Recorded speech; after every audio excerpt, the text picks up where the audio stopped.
Vídeo de sábado à tarde? Sim. Talvez porque eu estou ansioso para a estreia do Brasil na Copa do Mundo? Talvez. Eu tive vontade de falar sobre Estados Unidos e Paraguai, porque chamou atenção como os Estados Unidos jogou bem, muito bem, e como o Paraguai não merecia estar na Copa do Mundo. Mas esse vídeo não é sobre Copa do Mundo, eu prometo, não é sobre futebol, é sobre o treino classificatório do GP de Barcelona, Catalunha, que agora se chama assim porque o GP da Espanha está lá em Madrid. George Russell na pole. Isso aqui tem vários recados implícitos, onde o principal deles é que o Russell finalmente se recupera. Ele que precisa se recuperar no campeonato para a gente ter um campeonato e para ele ter ainda chances de disputar o título. Eu não quero ser fatalista ou nem exagerado quando eu falo sobre isso, porque neste momento que nós estamos vivendo, neste sábado 13 de junho de 2026, o Russell ainda precisa, para ter a vida um tanto quanto facilitada, que o seu companheiro de equipe, André Kimi Antonelli, tenha 2 fracassos, 2 abandonos, e ainda assim o Russell precisa pontuar, fazer resultados para conseguir equilibrar as coisas. Pode ser o início de turning point, o início de virada por parte do Russell, a partir desse GP da Espanha, desse final de semana na Espanha, como também pode ser algo pontual, já que o circuito lá de Barcelona é um circuito que mostra que os mais equilibrados, os mais experientes, enfim, aqueles que contam com o maior conjunto técnico, entregam melhores resultados. E aqui a gente tem o início da dúvida sendo respondida. Aquela dúvida se o fim daquela artimanha do 18.1 do motor da Mercedes se vai trazer algum tipo de prejuízo para a equipe ou se vai ter a redução da distância das demais para a equipe líder do campeonato. Aparentemente não foi o que aconteceu, com exceção, é claro, do Hamilton, que vai largar na segunda posição com uma volta simplesmente impressionante.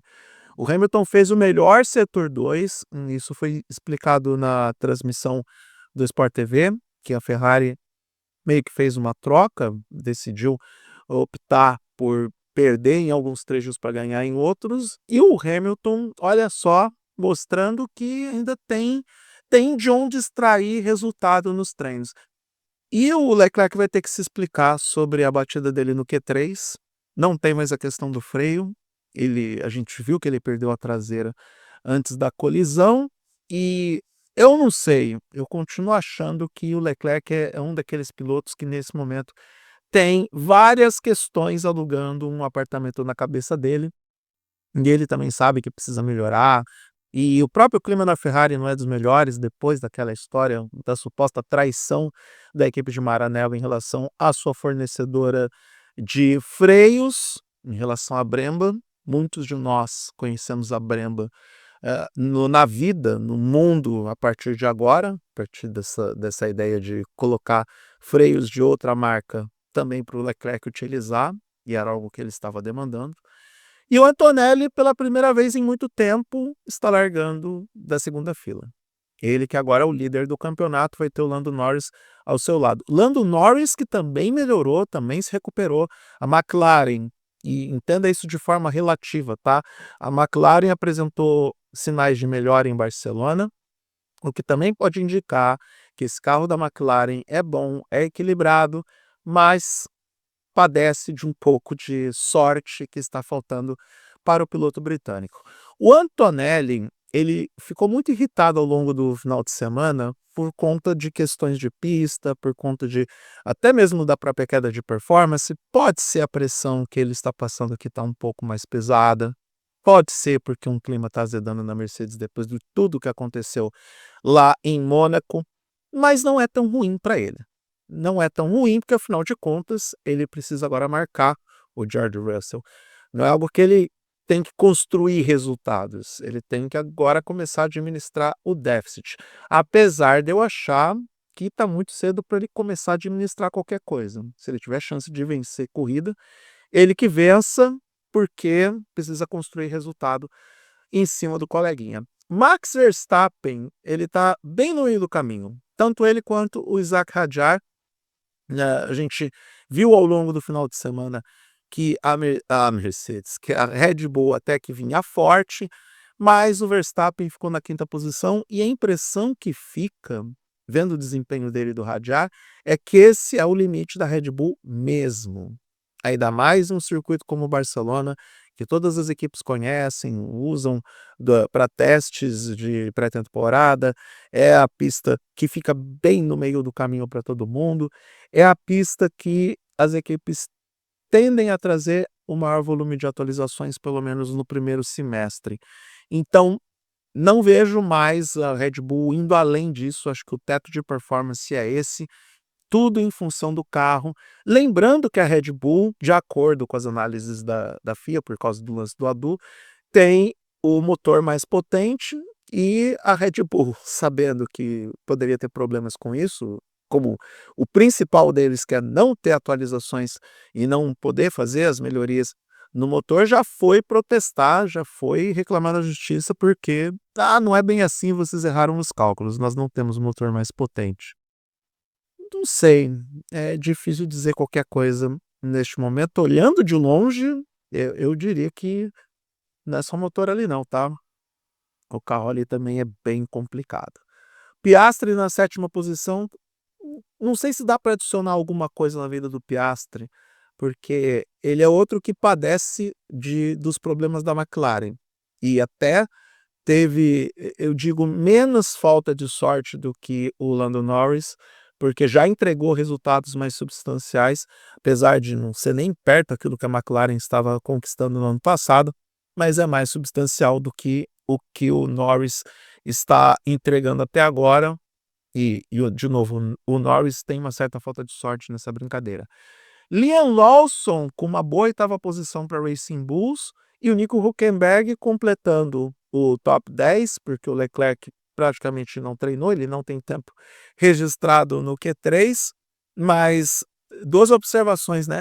Racing Bulls mais uma vez consolidando a boa fase, tá lá brigando com a Alpine para ser a quinta força, a Alpine que demonstrou uma certa irregularidade aqui em Barcelona, e a Audi mostrando que tem potencial, algo que a gente já observava pelo desempenho do Gabriel Bortoleto, que infelizmente ficou na 12ª posição, foi prejudicado por trânsito, por não conseguir encaixar a volta mais adequada no Q2, mas também não é de todo mal ele conseguir essa posição para largar, por exemplo, na frente da Alpine, que é uma das concorrentes da, da própria Audi dentro desse pelotão intermediário.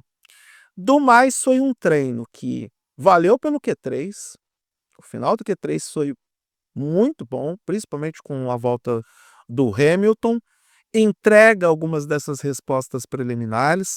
Dá para a gente dizer que, pelo menos dentro da perspectiva aplicada, o Russell pode sim ser candidato à vitória. Vamos ver se a Ferrari continua largando bem para dar uma embaçada no rolê dele, mas eu acho que ao longo da corrida o desempenho da Mercedes é melhor, na maior parte do tempo uma diferença de pelo menos 2 décimos.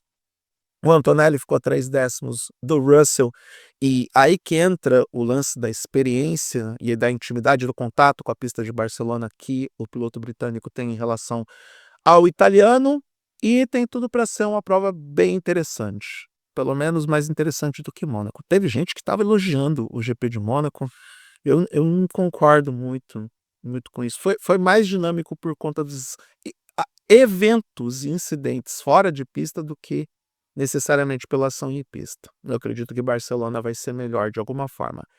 Esse vídeo também serve para fazer um teste com vocês. Eu sei que a audiência do canal tá pequena, que tá alavancando aos poucos, mas eu quero saber através dos likes e também dos comentários, tá? Vale a pena vocês deixarem os comentários também.